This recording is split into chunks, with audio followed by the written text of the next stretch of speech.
நாம வேகாத வெயில நின்றுட்டு இருப்போம். அவன் ஏசி கார்ல நாயை பக்கத்துல உட்கார வச்சு கட்டி பிடிச்சுக்கிட்டு உன்னை நாயை விட கேவலமா மதிச்சு பார்க்காத மாதிரி போய்கிட்டே இருப்பான்.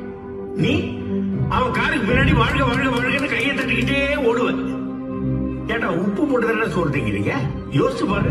அவன் அடிச்சு சம்பாதிச்ச கார் பங்களாரு போயிட்டு தான் இருக்கான். ஆனா நீ ஒரு நாள் மழை பெஞ்சா கூட வீட்டுக்குள்ள தண்ணி வந்து இருக்கிறதுக்கு இடம் இல்லாம நடுத்தரில் வந்து நிப்ப. ஏன் அன்னைக்கு நீ ரசிகன் இருக்கிற எவனாவது உன்னை வீட்டுக்குள்ள சேர்த்துக்க வேண்டியதானே? வெறும் படத்துலயும் மேடையிலையும் மட்டும் உன் காலுக்கு செருப்பா இருப்பேன்னு பேசிட்டு நீ உதவின்னு அவன் வீட்டு வாசலுக்கு போய் நின்னு ஒரு சிப்பாளி அடிச்சிட்டோம். ஒருத்தன் உசுர ஒருத்தன் காப்பாத்தினா அவன் ஹீரோ. 4 பேருக்கு பசிக்கு சோறு போட்டானா அவன் ஹீரோ.